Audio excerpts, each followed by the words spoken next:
mooy rapport Cour des comptes de 2013 dem leen ngeen xooli rapport bi. léegi nag wax nañ soxla mais on a besoin d'Abdoulaye Wade on a besoin du PDS on est en politique on a besoin d'Abdoulaye Wade te Abdoulaye Wade mooy. salaamaaleykum gars yi maa ngi leen di ziar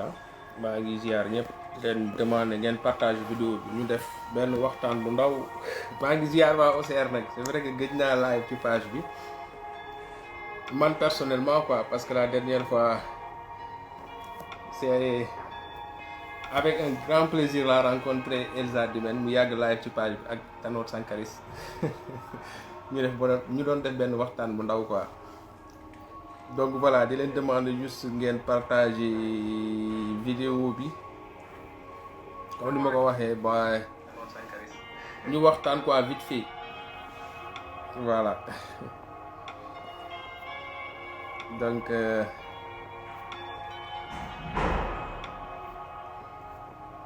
dama bëgg a commencer benn affaire mooy en fait dama seetaan léegi Mollah Morgun muy live di expliquer lu am solo. Mais ci commentaire yi ma lire ci benn affaire bu ma frappé quoi c'est-à-dire dafa am benn affaire bu mu doon développé mu am ñu ko ne en fait gis naa ku envoyé benn message comme quoi Mollah dafay baab Macky Sall quoi genre Mollah dafay seddal son discours quoi benn projet bu ndaw rek laa fay def c'est-à-dire les gens n'ont pas compris en fait parce que gis nga l'objectif de ce combat là c'est pas pour faire comme Assane Diouf en fait l'objectif de ce combat là toog di live c'est pas pour def lu ñu la tëjee prison quoi man du ma ko conseiller kenn parce que Macky Sall mën nga ko wax dëgg sans pour autant nga saaga te Mollah foofu la doon waxee même Mollah sax bu doon dafay saaga tey Macky Sall moom bu jógaatee même bu ko doon def bu jógaatee ne tey moom nit ki da nga war a am stratégie di ngay xeexee et que Macky Sall mën nga xam sans pour autant nga saaga ko mais je vois pas en quoi Mollah day baab Macky Sall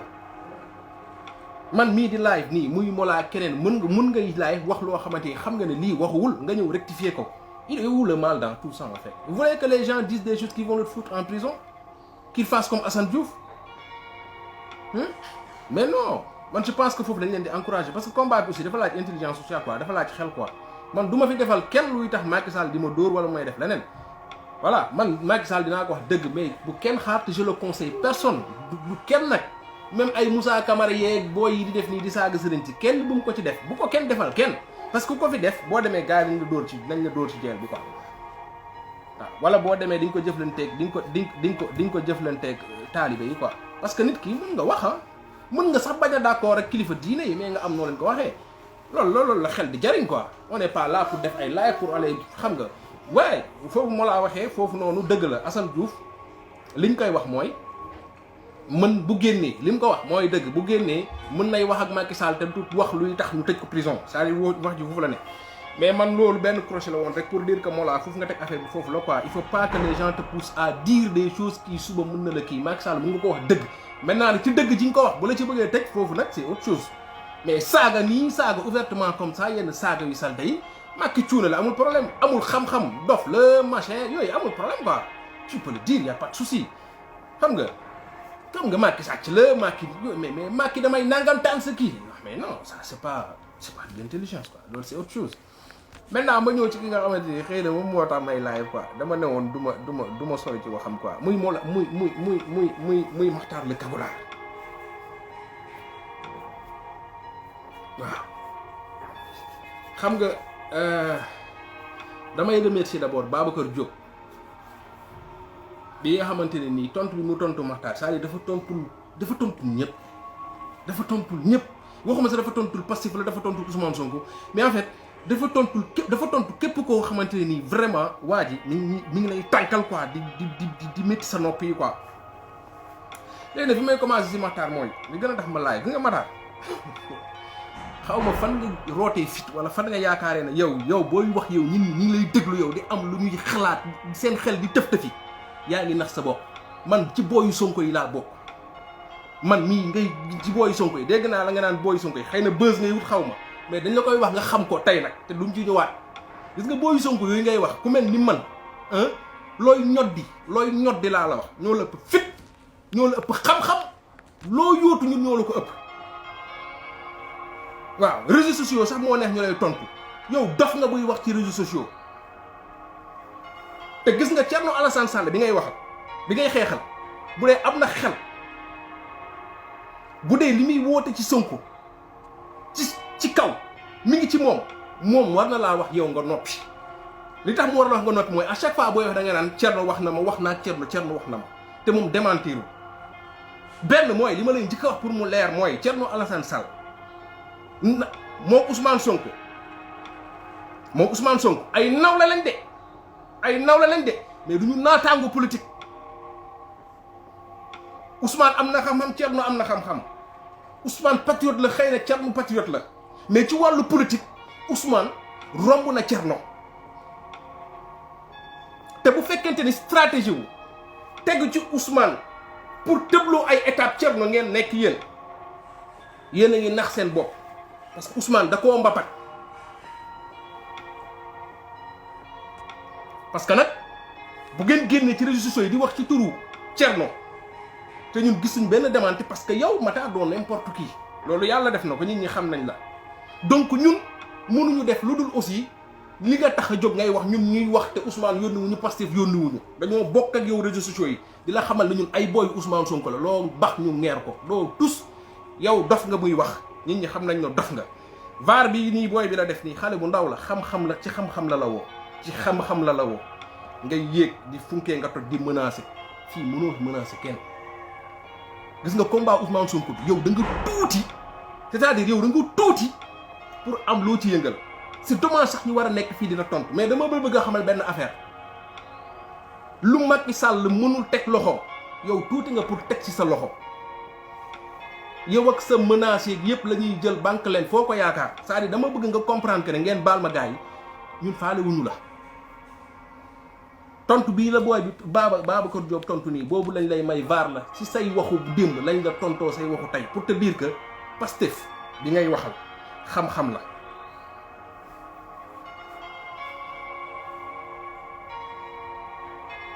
parce que yow naafeq nga da ngay mbubboo di islam parce que xam nga lan moo yéeme ci li ngay def fan nga daanoo xam nga fan nga daanoo bu fekkente ne dafa amoon loo yaakaaroon ba taxoon ngay ànd ak Ousmane Sonko nga dem ba gisatoo ko ci mu gis ko ci Thierno Alassane Sall mais demal ci ànd ak Thierno Alassane Sall nga continuer xeex Ousmane Sonko warul nekk sa adversaire parce que Ousmane Sonko nekkuloon sa adversaire fas boo yéegoon la jàpp ne da lay yóbbu pour nga yegg fa nga jëm dem ba nga gis ne fas bi fa mu jëm di boobu wàcc nga fas bi mais bàyyi ko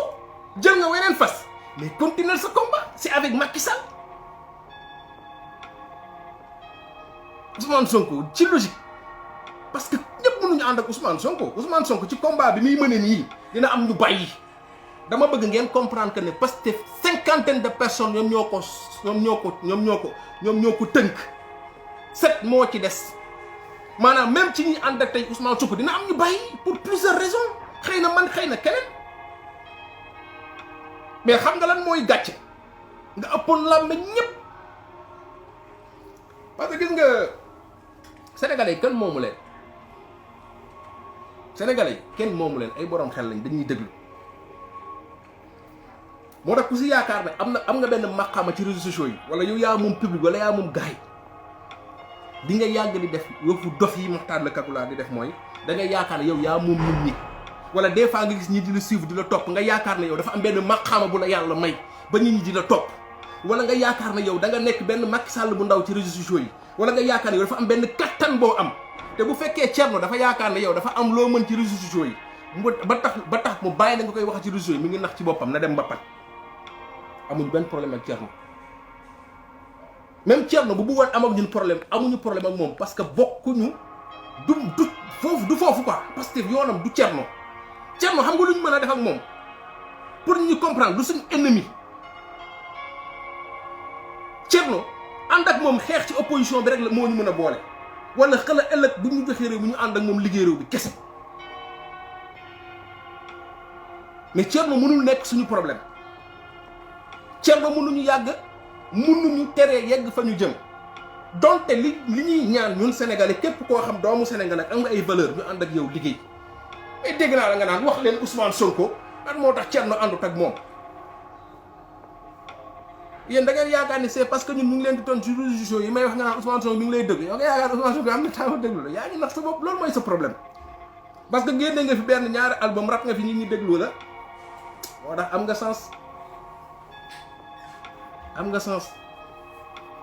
da ngay déglu nit dof muy wax nga xam ne kii même bu rabuloon bu ñëwee di laaj nit ñi déglu ko da ngay déglu Matar da ngay déglu Mollah Morgun nga xam ne kii même bu rabuloon buy wax nit ñi déglu ko parce que dañuy wax ak xel di wax ak xam-xam mais yow da nga dabu ci diine yenn ko yaakaar ne yow yaa xam diine yaa xam lépp jëlal comprendre nga mais affaire yi dab la nga koy forcer gis nga Pastef patriotisme le don de soi pour la patrie la woote te loolu gën boo ko comprendre la di nga jàppee sa bopp investisseur ci xam-xam ci live ci xalaat ci xaalis lu bëri ñu bëri da leen di daal maanaam man cotisé naa bokk naa bi maa fi nekkoon démb maa doon kaas xam nga boo yi ñëw tey loolu du un patriote du xalaatee noonu un patriote du xalaatee noonu yow même ci diine bi ngay woote est-ce que fan lañ la ne ki tuub il y a 10 ans moo gën kii door a tuub tey c'est-à-dire yéen il faut que ngeen comprendre benn affaire ce combat là il faut le faire de manière très désintéressée moom moo leen di wàññil yenn coono yi lu ci waay yaakaar foog ne moom moo ko ci moom ba tax muy waxee nenn ñi wala di wane wu ñenn ñi di bàkku di jéem a ñodd yu amul yow xoolal ñun Sénégal la ñu juddoo comme yow Sénégal la ñu juddoo comme yow fii kenn saa yi gis nga booy man da ci booy Sonko yi laa bokk boo yaakaaree ne am na benn bët bu ñu lay xoolee yaa ngi nax sa bopp te boo taxawee suñu yoon bi ñu jël nii pour dem récupérer Sénégal dañ lay fiir c'est que réseaux sociaux yi moo may yenn c'est-à-dire déjà yow rab nga bay bëgg a dee affaire bi doxul nga dem États-Unis di liggéey am nga tur Ousmane Sonko mosu la woone la ñëwal nga waxal ma ànd nga ak moom àndatoo ak moom Thierno nga àndal mais demal nga ànd ak Thierno nga xeex nga mbapat ak moom te yàbbi doomu jàmbur bi boo ko yàbbiwul gisagoo dara dinañ la duma te suñ loxo du la laal parce que Pastef xam-xam la xel mu sell dëgg ak jub mun nga jéem a tilimal xoolal deru Ousmane Sonko ba suba c'est peine perdue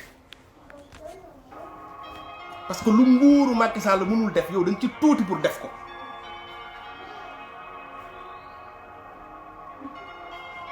man duma la laayval ci tontuwante parce que doo waxee xam-xam te man dama safoo di waxee xam-xam bu ndaw bi ma am ma ciy waxee malheureusement ku lay tontu mënu la tontu ci dimension boobu parce que amuloo ko parce que amuloo répondant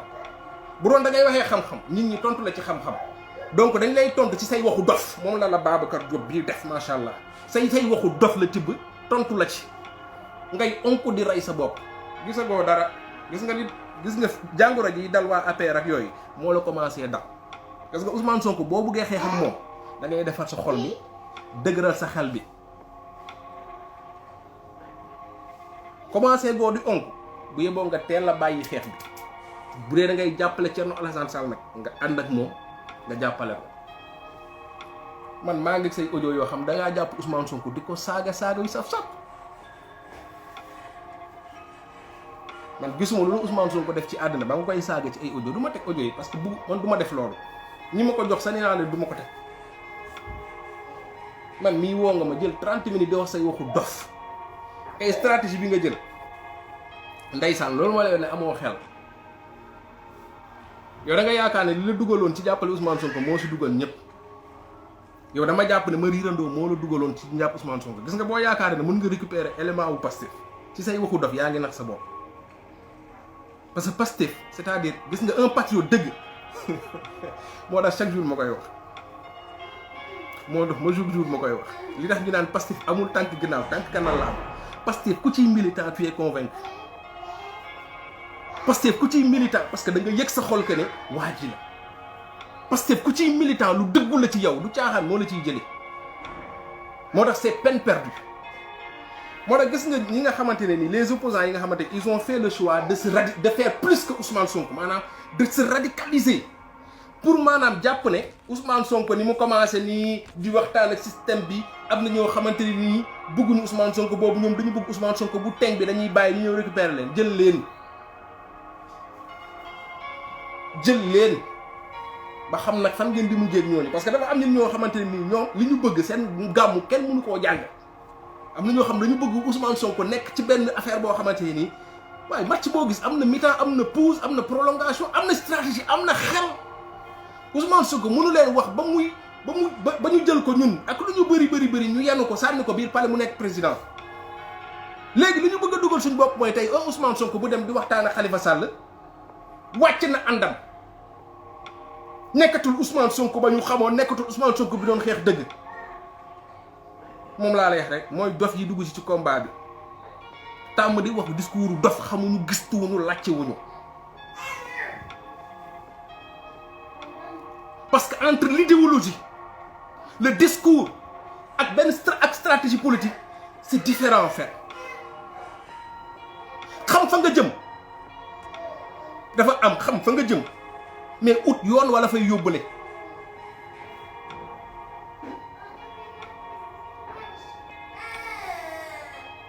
te Ousmane Sonko ndeysaan te fa lañ jëm gis nga temps yi comme Ousmane Sonko bi nga gisee Khalifa ils vont prendre Khalifa Sall ñu def ko l'incarnation du système maintenant l'incarnation du système moom li ñu ko bëgg a def mooy li ñu bëgg a jàpp mooy li pour ñoom li Ousmane Sonko di woy système mooy képp koo xam nekkoon nga ci nguuru Abdoulaye Wade nguuru Senghor nguuru Abdou Diouf ba tey loolu du système mais kon yow doo jàppale Thierno Alassane Sall c'est que Matar usal sa mind bi man malheureusement bëgguma laay ak yow ci xel quoi mais yow bu doon am nga xel balaa ngaa tudd yow bu doon am nga xel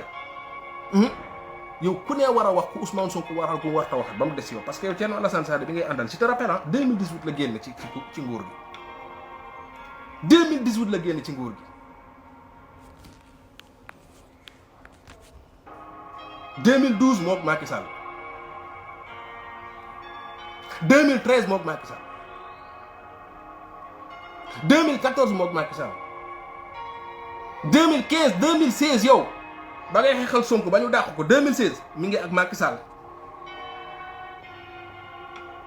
léegi nag soit lenn nga ma mën a wax kon da nga bëgg a jàpp ne Macky Sall li mu def de 2012 à 2018 ak Thierno Alassane Sall yëpp a baax pourtant mën nañ fa juger Thierno Alassane Sall et ñun jugé wuñ ko parce que dañu jàpp ne c'est pas parce que système bi bon na Alassane Sall mi ngi woon ci biir ak Thierno Alassane Sall mi ngi ci biir dafa bon forcément Boubacar Camara mi ngi woon au cœur de l'État donc loolu Ousmane Sonko du loolu lay wooyee système looloo ko may tey mu mën a dem waxtaan ak Abdoulaye Wade mën a dem waxtaan ak Khalifa Sall parce que système du nit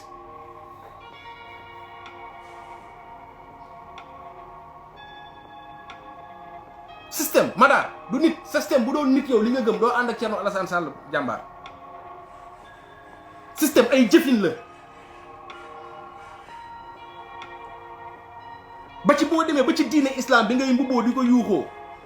am na ñuy xëcc seen yoon di jël diine ji di ko banque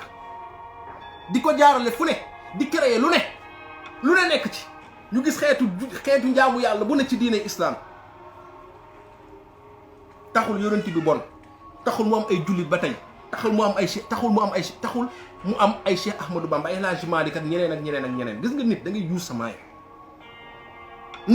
sa maay gis nga li boole ci Ousmane Sonko ak Pierre Goudiaby Atepa élection présidentielle tu as besoin du vote de tout le monde même Marème Faye Sall bu ñëwoon ne day voter Ousmane Sonko man maay njëkk a dem man maa fiy jiitu man parce que yow sa carte benn la sama carte benn la gars yi bu ñuy compter ni diw moo gagné du ñu fa toog naan bii carte Macky Sall la bii carte kii la bii kii moo voté bii kii moo voté est-ce que yow tey donc yow da nga jàpp ne Ousmane Sonko ba nga doon xel ba tax nga bàyyi ko da nga jàpp ne yow kon tey Ousmane Sonko bu falu woon tey Pierre Goudiaby Atepa man xamaluma ko dara dana defloo Ousmane Sonko la mu namuloon def ci programme boobu nga gàttee xalaat boobu nga gàttee xel boobu nga war a xam ne Thierno Alassane Sall bi nga xam ne dafa baax mu ngi woon ak Macky Sall ci biir nguuru Macky Sall te nee nga dafa am ay valeur est-ce que tere na Macky Sall mu def lu mu bëggoon def Thierno Alassane Sall bi nga ne dafa am ay valeur ba mu ànd ak Macky Sall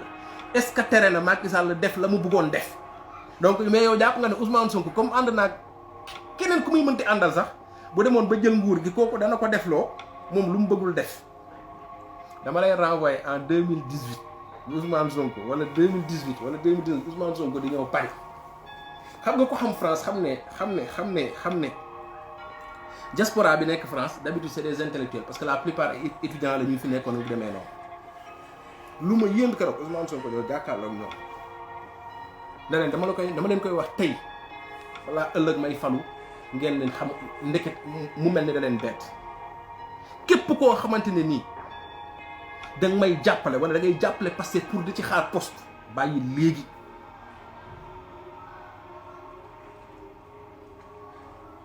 loolu tontu na la beneen bi lay tontu mooy lan moo tax xam nga yaa ngi laaj wax ne laaj na Ousmane Sonko lan moo tax Thierno Alassane Sall jàppale wu ko la question ne se situe pas à ce niveau la question c'est lan moo tax Thierno Alassane Sall jàppale wu Ousmane Sonko comme yaa créé débat bi te ne nga yow da nga jege Thierno Alassane Sall mais wax ñu lan moo tax Thierno Alassane Sall jàppale wu Ousmane Sonko parce que Ousmane Sonko non ay débat wu Thierno Alassane Sall yëkkatiwu ko Ousmane Sonko mu ngi ci beneen level xool nu mu gérer temps bi xool nu mu jëflante ak Macky Sall puisque yow yooyu moom mooy sa préoccupation te nee nga da nga jege Thierno Alassane Sall mais waxal Thierno Alassane Sall mu wax la lan moo tax jàppale wu Ousmane Sonko et puis foofu c'est pas le débat loolu c'est dépassé parce que confrontation bi nga bëgg a indi entre Thierno Alassane Sall ak Ousmane Sonko ñun duñ la ci topp ñun dañu bëgg a wan Sénégalais yi kër yow waxu dof ngay wax te bu xoo xam-xam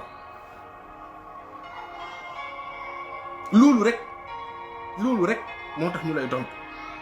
te lañ nga seen ci réseaux sociaux yi parce que nag l'erreur est humaine mais si elle se répète elle devient diabolique tu vas finir par devenir diabolique Matar te wallahi boo yaakaaree ne gars yi am nañu lay xool bi la kii yaa ngi nag sa bopp fii gars yaa la gën a métti ci foo xalaat nag côté boo xalaat ñun ñoo la gën a métti ñun booy Sonko yi ngay wax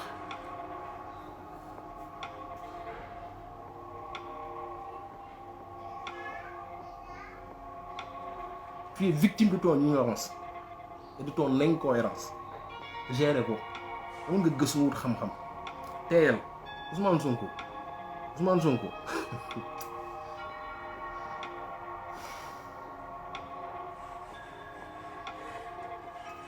gis nga man patriote laay waxal Mara ak Gula ñun ñoo ne si réseaux sociaux yi ñun lañu ne ñoo moom réseaux sociaux yi ñun ñooy les candidats des réseaux sociaux Matar Kagoula lu mu am ci réseaux sociaux yi ñun ñoo ko may lu mu ci amul ñun ñoo ko xañ waaw donc man li may demander patriote yi mooy c'est très simple gis nga Matar xeex ak moom Matar doo xeex ak moom ay live man lii ma live nii ci moom après pare dama ko bëgg a xamal rek moom xoolal du tus te yaru sax moo tax may waxee nii bu doon maag moom may wax ma wax ko lu tàng c'est-à-dire dama bëgg ñu xam benn affaire dama bëgg rek mu xam benn affaire gis nga Matar lu mu am ci réseau ñun ñoo ko may buñ ko tëjee fu ne léegi mu noppalu parce que ñun gis nga patriote yi le problème mooy souvent nit ñi dañuy yeb ba mu ëpp quoi parce que ñun dañu dëkkal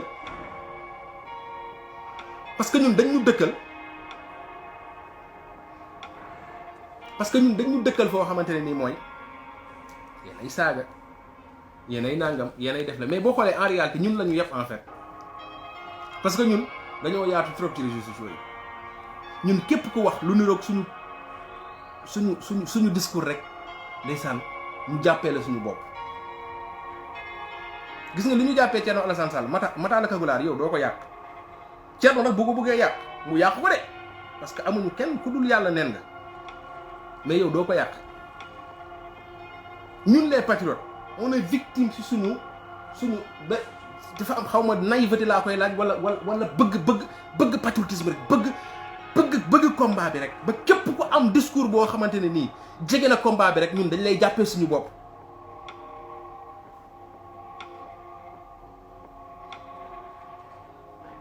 moo tax ay leader génn nañ fi am bës bu rëy ci réseaux sociaux yi toog tey di bàpp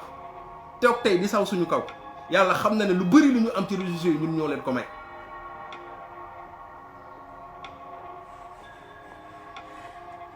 foofu laa koy tontoo ci affaire Assane Diouf bi nee na ñun patriotes yi ñoo fi doon yëkkati Assane Diouf ñoo doon jël Assane Diouf di ko encourager tey Assane Diouf nekk ci jafe-jafe ñun ñu seetaan ko moo tax gis nga Matar tu es malhonnête mais tu es une malhonnêteté intellectuelle xam naa ne tubaab bi dégg ko très déconcertante dama nga laaj sa gars yi ñu tekkil la ko li muy tekki tu es malhonnête xam nga lu tax parce que da ngaa tëb histoire bi problème bi Assane Diouf am ak patriote yi Assane Diouf xam na ko Assane Diouf coowam bu amee fii tey ci ngeen di xam lu bari nee naa la ñun patriote yi réseaux sociaux yi ñun ñoo baax rek gis nga Assane Diouf ba ma fi ñu xëyee xaw ma ban jinne moo ko pes mu jàpp suñu waa ji saa ko mu tooy xepp dañ koo débranché loolu nga war a wax te yow dañ la débranché réseaux sociaux yi wallaahi ñoo ko moom Macky waxu ko ci nen de Assane Diouf moo xëy ba ci ndara kàmb jël Ousmane Sonko saaga ko ba mu tooy xepp ci lu ko Ousmane Sonko def personne n'a compris man jour bi ma déggee ci coowal Tahirou Sarr bi Assane Diouf jàpp Ousmane Sonko ak man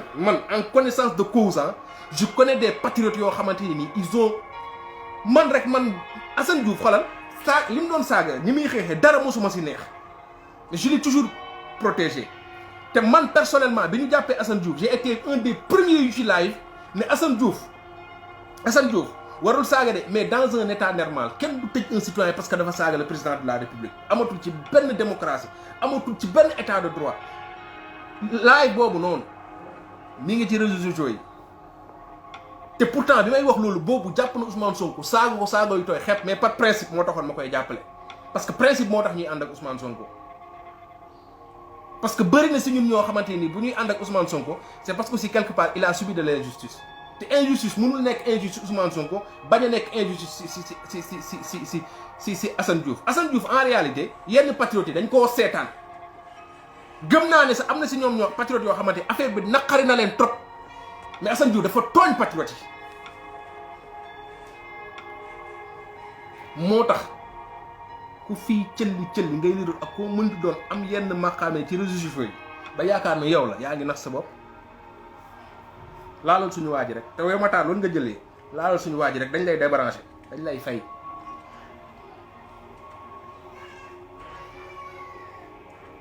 parce que nag suñu waa ji moom moo ñu toll foofu parce que daf ko jiiñ en fait ñun loolu rek lañ deseen Ousmane Sonko loolu rek lañ amal défendre ko Assane Diouf li tax patriote yi bàyyi seen tegg seen loxo ci moom c'est parce que man mënoon naa comprendre sax mu attaqué Ousmane Sonko man bañu ma ko attaqué Ousmane Sonko de man dama bëgg ba attaqué Ousmane Sonko nga attaqué ci loo xamante ni ci dëgg la mu débat quoi amul benn problème ku ñëwoon tey na ma Ousmane Sonko day wax antisystème di ànd ak système mën nañ ci débat ak idée yow amuloo idée amuloo xel waxu dof ngay wax kenn mënul débat ak yow mais dama la bëgg a tontu rek sur le fait que da nga ne patriotes yi dañoo war Assane Diouf patriote yi waruñ Assane Diouf moo war patriote yi Assane Diouf li ñu ko fi cotisé gis nga liñ xaalis ba ñu ko cotisé loon boo ci génnee li ci patriote yi def li ciy des du bari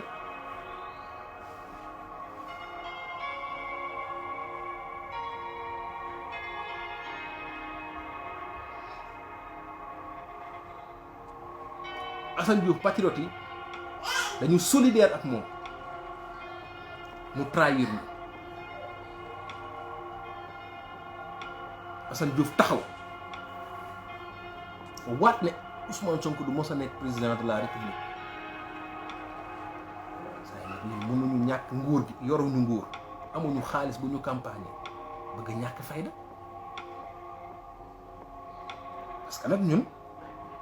kuy bëgg suñu waaji rek ñu bëggante ak yow comme noonu suñu waaji ñun noonu toog yow parce que dama ne la ñun li dal Cheikh Anta Diop dal Mamadou Dia du dal Ousmane Sonko loolu il faut que gars yi def ko seen bopp yi nga gis nga li ne tekk nii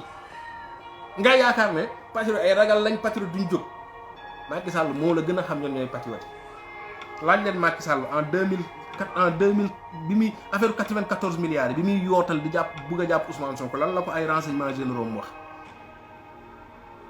il faut ngeen comprendre benn affaire gis nga patriote bés bu ñu yégee ci seen yaqiin kenn ñu ngi teg Ousmane Sonko luy tax combat bi daanu boobaa ngeen xam ne ay patriote ñu ngi Sénégal wallaay boobaa ngeen xam ne am nañu ànd ak Ousmane Sonko boobaa ngeen xam ne Pastef c'est une réalité dafa fekk ne rek patriotisme mooy bëgg sa réew bëgg say waa réew te ñi nga xam dañuy xaar pour Ousmane Sonko ñëw taal Sénégal ñëw génn fii woote rayante non pourquoi le faire Ousmane Sonko 2014 la juddu tey moom la tey moom la moo fi ne kenn mosu ko gis mu jël ay chaîne di dóor rek jël fii kërëb xeex yu demee noonu. le prophète Mohammed sallallahu alayhi wa sallam bi ngay yow Matar di ko bàkkoo di ko yuuxu est-ce que xam nga ne moom il a convaincu sans miracle. tu sais qu'il y a beaucoup de prophètes yoo xamante ne nii ci fi ñu leen wàcce il a fallu que yàlla def ci ñoom ay kiraama pour nit ñi gëm leen. xam nga lan mooy kiraama yonent bi Muhammad sallallahu alayhi wa sallam kiraama mooy le fait que mu jël ñëpp nangu loo leen sans kiraama looloy doole ak lu ñu mënti wax Ousmane Sonko nii lay opposé woo nee lay opposé loo ci mënti dégg def na lu opposant yi ñu fiy coow def leen ay géant def na fi en un temps record lu ci kenn deful mais loolu duñ ko reconnaître jamais nga dégg au Sénégal ñu naan la Ousmane Sonko c'est un génie politique te chaque jour mu duma leen waaye maak bu defee yëfu dof ñu ne génie politique bu Idrissa Seck noppee di négocier ñu naan le silence assourdissant c'est de la communication ñoddi bu Ousmane Sonko jubalee Barthélémy Dias ak Maître Moussa Diop waaw mooy woote lii wootewul na ne nangam sangam kërëb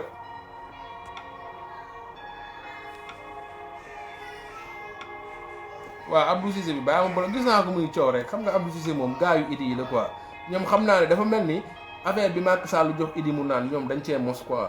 xam nga rek gaa yi moom yaa ma gën a xam quoi mu sax Abdou Cissé léegi nag gars yi ay compte yu bëri la ñuy yor ñoom fu leen neex la ñuy fële quoi bloqué naa ko mais gis nga gars yi li ma doon wax mooy ci patriote ñu mel ni ñoom ay Matar la Kadoulaye parce que nga ñoom souvent seen live da nga fay fekk tey loo fa fekk ci ay nit boo ci génnee patriote yi mu jeex c'est très simple gis nga Matar la Kadoulaye bu arrêté woon live wala déggatuñ ko du kenn du ko namm du parce que amul lu muy andi ci combat bi lu dul genre live yi ñuy live ñoom ñoo ñuy poussé ñuy live genre live nga xam da ngay ñëw war a da wax doo fi wax dara lu yokk nit ñi moo da ngeen koy dindi supprimer leen jarul seetaan bloqué leen ko c'est très facile il faut le bloquer bu leen ko seetaan bu dee da ngeen fa abonné woon désabonné leen sa waaye dama ne Ousmane Sonko toll na foo xamante nii ñun mënuñu nangu di dooleel ci réseaux sociaux yi ku koy saaga bu dégg bëccëg di ko fenal ba pare teg ci naan daf ñuy menacé te mënul ci ñun salaamaaleykum tollu États-Unis di jaay rëy làmmeñ nit da ngay am fulla mun naa comprendre Macky Sall nekk suñu adversaire ñun ñu dem di ko déglu pour xool li muy wax ak yu demee noonu mais un Matar la Kadoulaye ku tekkiwul dara mais vous désabonnez, ne le suivez pas, laissez-le. Laissez-le.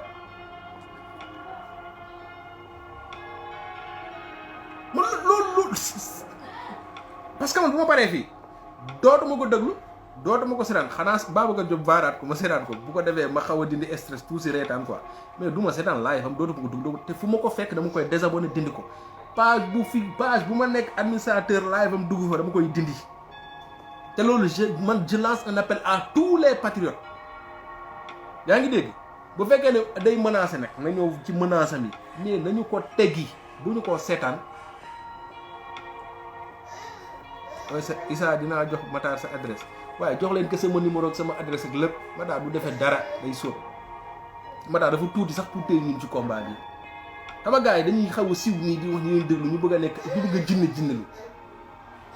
ñu bëgg a def seen bopp ay extraterrestre quoi te duñu salaamaaleykum. donc loolu patriote ñoo koy lijjanti il faut pas le suivre il faut le xam nga il faut le da ngeen koy dindi quoi da ngeen di désabonné dindi ko du ngeen ko seetaan bàyyi leen ko muy wax man mënuma comprendre kuy jóg di saaga Ousmane Sonko di saaga Pastef ci lu dul dëgg je peux comprendre kuy wax débat di quoi mais kuy wax dof il faut pas le suivre c'est très simple c'est la seule façon man li ma wax nii ne dañ koy débrancher loolu mooy débrancher bi vous arrêtez de le suivre réseaux sociaux yi boo ci génnee ñi bëgg sopp Ousmane Sonko li ciy des du bari ngeen bàyyi ko ñaar ñetti nitam muy wax waxu dofam di wut buzz wala di wutal nit buzz te gis nga politicien bu ci yaakaar ne Issa mi ngi wax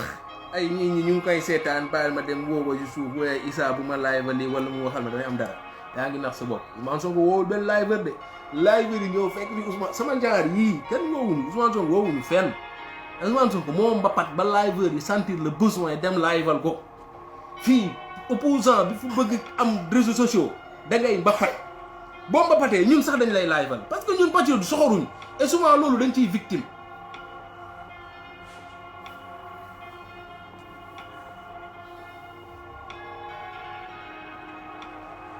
opposant wala politicien bu ci yaakaar ne mun nga am buzz liveur yi ñoo lay may buzz yaa ngi nax sa bopp. fii liveur yi ñun nii gars yi seetaan nañu parce que dañoo nice dañoo ëpp xam-xam dañoo nii kërëb man nit ñi dañu may seetaan parce que damay wax ci ñoom damay wax ci Ousmane Sonko lu leen neex waaw man sama discours bu ma ci génnee Ousmane Sonko kenn du ma seetaan waaw loolu ay dëgg man maay jël ci li ma am as tuuti ñoddi ci waa ji wax ci moom gars yi di ma suivre wala may wax ci Sénégal loo xamante ni c'est censé di génne loo xamante ni nit ñi dañ ciy jëriñu.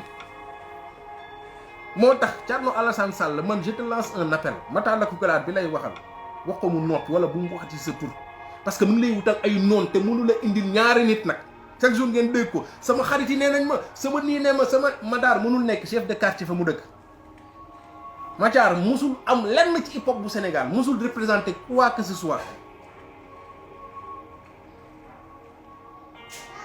Thierno Alassane Sall nañu ko jot parce que Matar man bi ma woowee téléphone xam nga lu mu doon wax bi ma woowee Thierno Fajar dama ko woo Thierno ne ma nii ne ma nii ne ma Ousmane Sonko nii affaire yu garaaw lay waxaa loolu na ko jëñ jottali Thierno Alassane Sall te du man kese la ko def waaw man gis nga man maa woo 1h du matin affaire bi mu sonné Thierno Alassane Sall wuyu ma ne ko non Ousmane kenn du ko invité xam nga après mu ne ma xaw ma woo kan ñu dem ba benn moment ñu ne léegi nañ bàyyi le lendemain mu ne le lendemain ñu waxtaan ba ci kanam léegi Thierno ne non finalement on l'invite pas Thierno loolu la waa ji di raconté loolu yëggali leen ko Thierno loolu la Matar nekk ci réseaux sociaux yi di nettali Thierno Matar man moo ma woo barke alxuraanul karim di wax lu ne ci Thierno buy wax da ngay yaakaar ne Matar matin midi soir dafay waxtaan ak Thierno donc Thierno il faut que mu xam ne Matar il parle à son nom day jël téléphone am di woo nit ñi ci suuf parce que nee na day wër nit day wutal waa ji nit xaw ma lan nag lan la dig yow Thierno Alassane Sall Matar Lakoukoulade xaw ma lan la wax mais salaamaaleykum nii Matar Lakoukoulade amu ko ci réseaux sociaux yi Matar Lakoukoulade bu ñu doon def vote lay liveur du jàll parrainage bu ñu jëloon parrainage Macky Sall bii ñuy def vote liveur yi Matar Lakoukoulade du jàll Thierno Alassane Sall il faut nga xam loolu ñett nit toppuñu ko.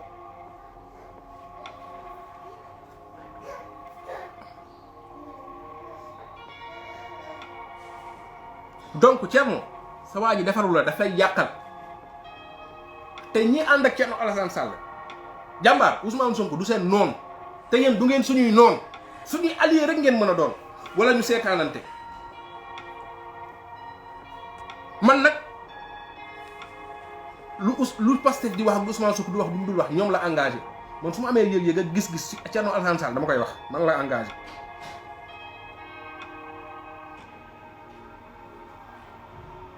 mais Thierno Alassane Sall ci politique Ousmane Sonko jëwrinam la ni Macky Sall nekk woon jëwriñam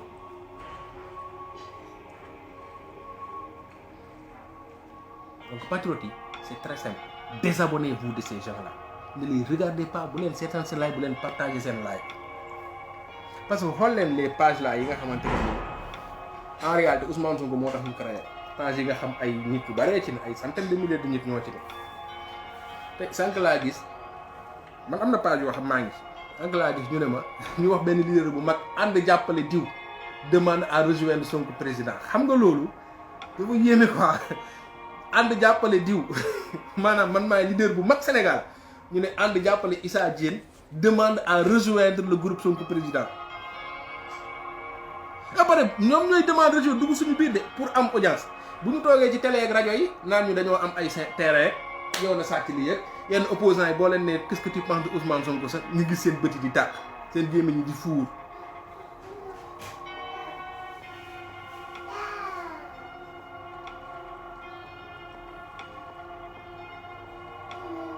moo tax gars yi dañuy jiiñ yaay rëgget di saaga mais ndeysaan ñu on est sax victime ndeysaan Barthélémy Dias bu waxee nga gis patriote yëpp di ko jàppale Thierno Alassane Sall bi mu fi ñëwee patriote yi wër ko di ko jàppale Assane Diouf moomu noonu la génne woon di xeex malgré saaga yi ñun ñi xam ne ñun ñi gis le sens du combat la quintessence de ce qu'il dit parce que c'est pas ce qu'il dit qui est li muy doon wax en fait ce qu'il disait en fait c'était très intéressant c'était la façon de le dire en fait c'était dans la manière en fait c'était dans le comportement ñi jàppale ko man biir na ma ne Assane Diouf bu fekkonte ne deful erreur boobu gars yi mën a combat médiatique bi mën a combat ci réseaux sociaux yi waxuma dina instant bi dina fekk mu génn de mais pression bi dina gën a métti ka tey mais xëy na loolu la ko yàlla tontoo ñoom ñit ñoo xam kenn du leen laal gars yi bëgguma la ay di gudd dogguma daal mooy Ousmane Sonko ñoo lay tontu taal wuñu la yow dara fii kenn ragalu la fi nekkal nit da nga dem wuti xam-xam ba da nga bëgg a waxal Thierno Alassane Sall borom xam-xam la nga dem école xaw war nañu école du parti ñu solti lu tuuti xam-xam da nga bàyyi diine ji ngay bubboo gars yi nee nañ ma naa wax sur la nouvelle coalition jot na xam nga temps yi damay moytu un peu di wax ci opposition bi quoi parce que damay jàpp ne souvent temps bu ñu perte di wax ci opposition bi rek temps bu ñu mënoon gagné la pour wax ci mbiru Macky Sall mais ce qui est sûr mooy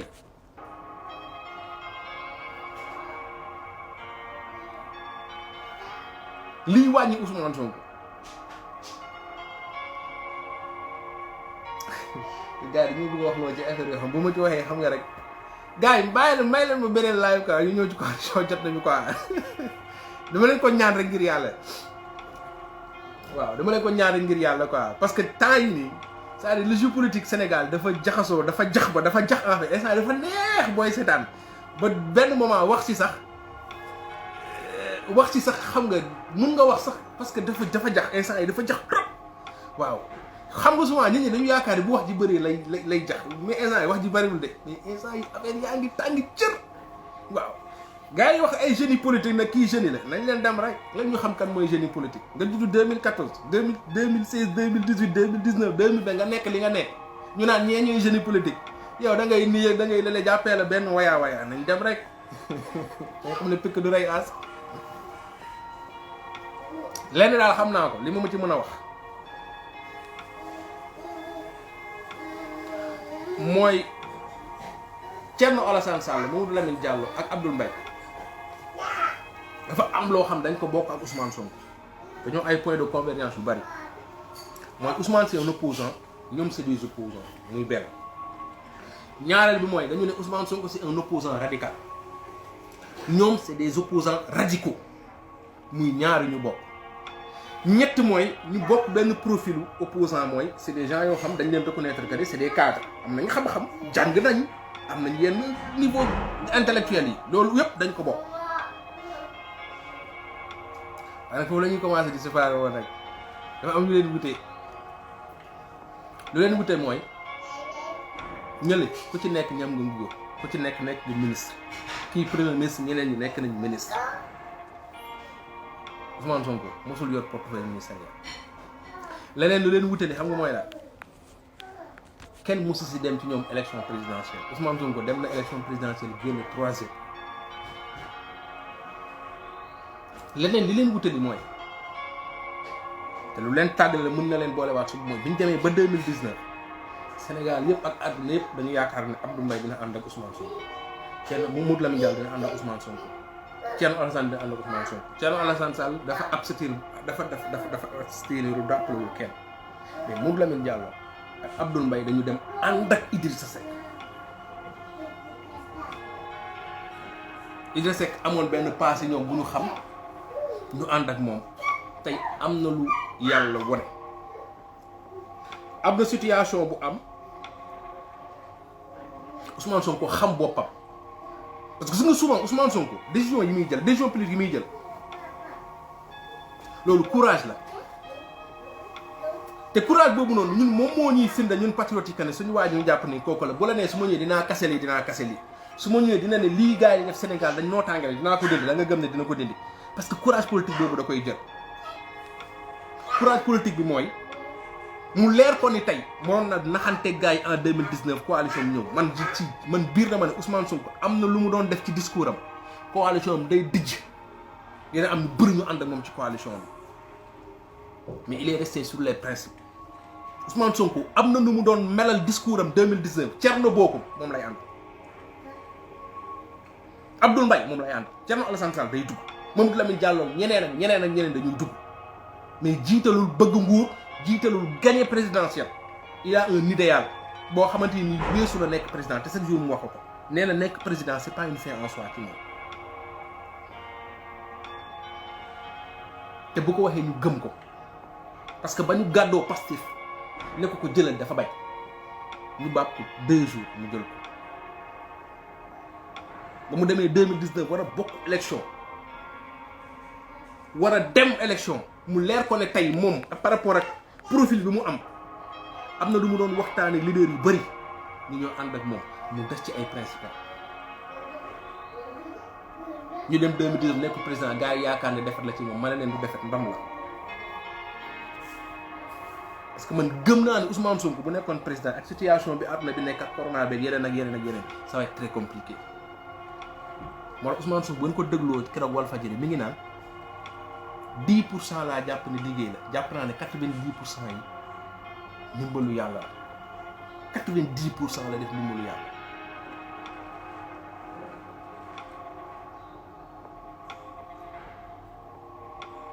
kon ça veut dire que le gars am na benn modestie bu ne ci moom quoi ñoddiwul dara bàkkuwul dara maa ngi dégg yaay naan Ousmane Sonko moom moo dem wuyu ji Khalifa Sall Barthélémy moo dem wuyu ji Khalifa Sall il faut ngeen comprendre que ne Ousmane Sonko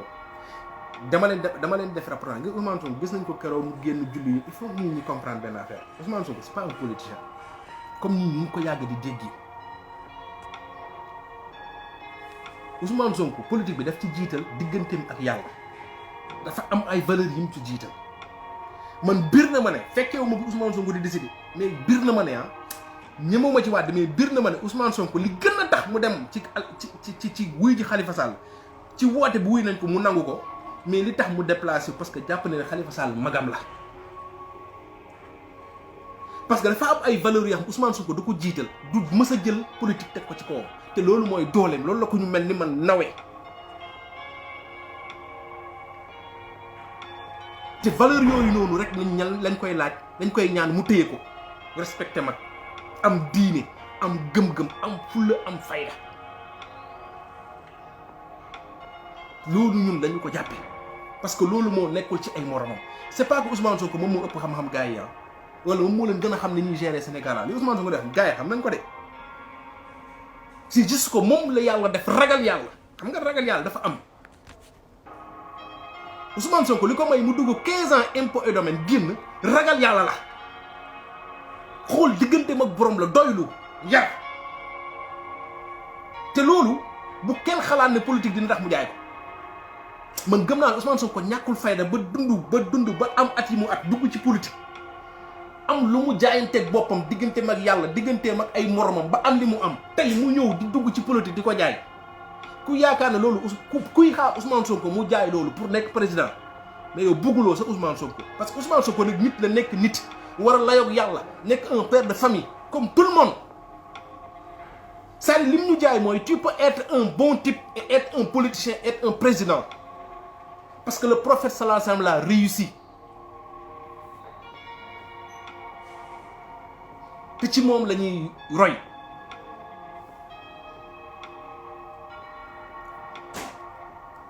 moo tax gis nga stratégie politique yi di am nii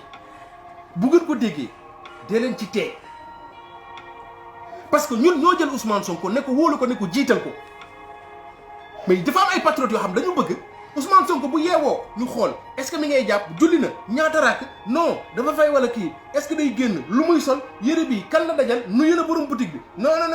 gis na Khalifa non c'est-à-dire gars yi dañu bëgg a xam lépp mais non mais dafa am loo xam jaay na la ko pendant 6 ans mu wan la ko jàkkaarloo Macky Sall ñàkk ci liggéeyam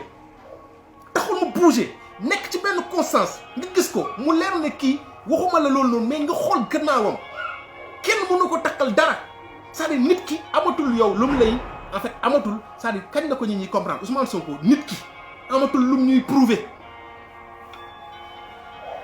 loolu boo ko intégré ne mais nit la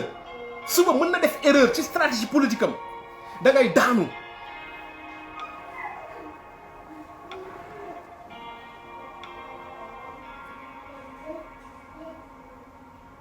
parce que gis nga fi ñu jëm mooy Khalifa Sall dinañ ko jël solal ko yérewu Salif Diallo ba incarner le système fa lañ jëm ci communication bu lañ jëm waaye Ousmane il dit anti système mais dem na ci Ablaye Wade Ousmane Sonko du question de li muy anti système c'est-à-dire nañu del si Ousmane Sonko qu'est-ce qu'il nous dit lan la ñu wax ci anti système qu'est-ce qu'il nous vend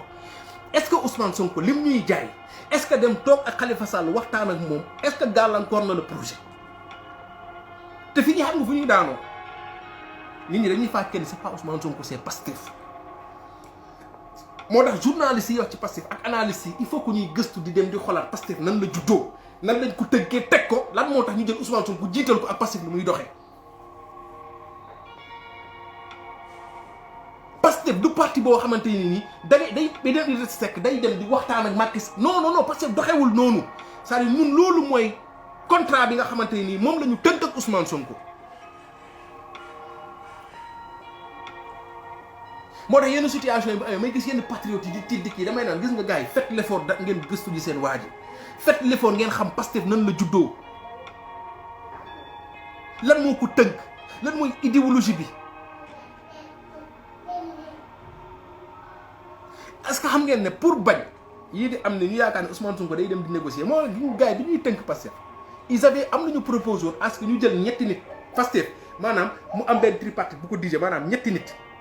nekk njiit téye ko di dem ak moom pour bañ loolu noonu pour indi benn rupture loolu l'idée c'était dañu indi benn rupture sur le fait que Sénégal li nga xam mooy benn parti boo xam waa ji moo ñëw di bu ma ko bummi ñëw ànd ak Macky Sall ne ko jëlal ma diw ak diw nga def leen ministre jëlal diw ak diw nga def leen li aja nañ ànd dem Pastef loolu bokkoon na ci ay propositions rien que pour bañ loolu noonu te patriote boo xam ni Pastef di fonctionner ak ni mu tëddoo xam nga ne Ousmane Sonko bu demee ba toog ak Khalifa Sall am na lu tax ñu toog fa mu am nag ñaar yoo xam il faut que gars yi xam ko gis nga tey dafa am ay combat yoo xamante ne ni Ousmane Sonko daf ko war a bokk ak képp kuy opposant képp kuy sénégalais sa laay wax moo tax des fois gars yi dañ ko déglu buy wax bu ngeen xoolee le troisième affaire du troisième mandat bi à chaque fois dafay naan c'est un combat citoyen mais bu la nee un combat citoyen doo yem foofu da nga daf la am lu mu lay juju que ne du combat boo xam Pastef moo ko war a yéen jël ko moom du xeexu Pastef parce que déjà par principe Pastef moomu ko c'est un combat de principe donc c'est un combat citoyen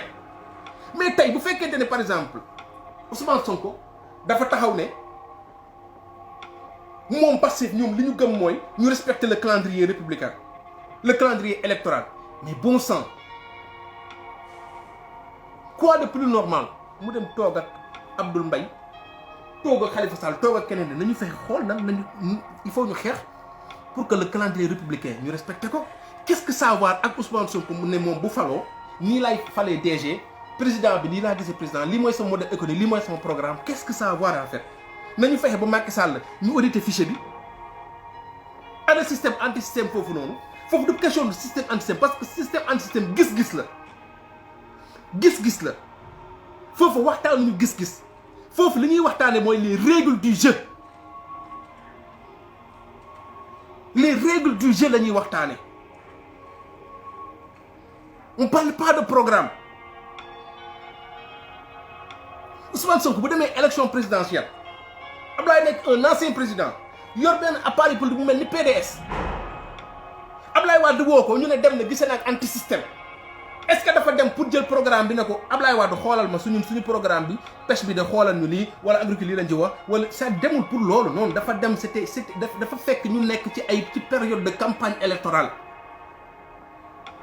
Ousmane Sonko soxla baatu sénégalais bu ne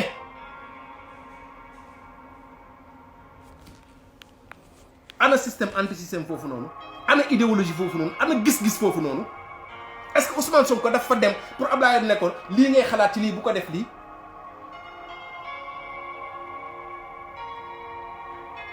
est-ce que Ousmane Sonko c'est-à-dire gis nga ñun ñi il faut que parce que débat yooyu noonu boo gisee ñun suñu analyse yeeg télé yeeg gars yi di jàppale Macky di ko maintenir boo gisee APR gis nga APR moo tax ndeysaan APR li leen may chance mooy on a un peuple boo xamante ni maanaam suñu niveau de li gars yi daal un sens critique c'est-à-dire dafa soriwul quoi moo tax ils peuvent se permettre de poser n'importe quel débat parce que nga débat système anti système bi c'est même pas un débat man su ma gisee ñu ko mu journaliste sax ñëwaat di ko poser Ousmane Sonko damay xam ne kii day jàppale Macky Sall pour ñu poser débat bi parce que foofu débat amu fa.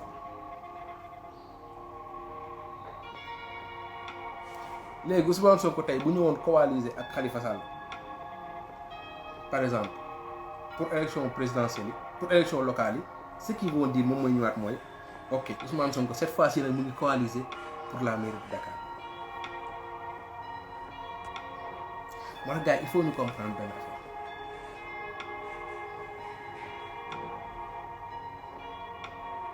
parce que Abdoul Mbaye ci mbir Macky Sall nga wax am lu mu fa gis génn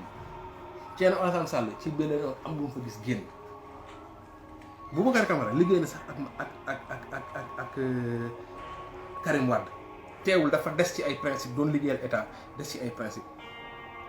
c'est-à-dire nekk ci biir état taxul nga bon Ousmane Sonko impôt demal la nekkoon di liggéeyal état taxul mu bon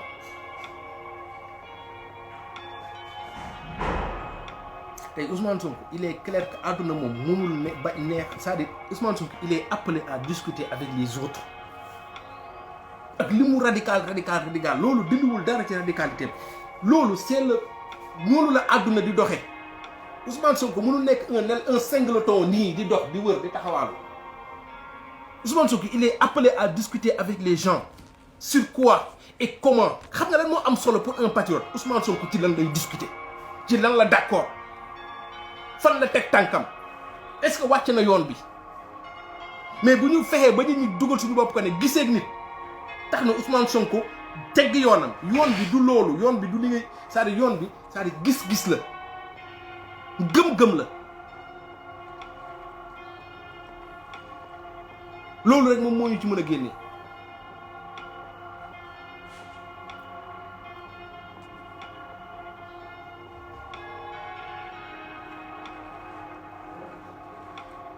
man dama jàpp ne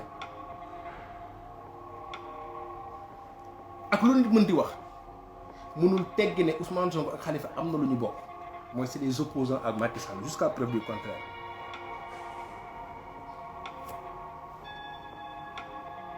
donc forcément am na fu ñuy daje ci xeex bi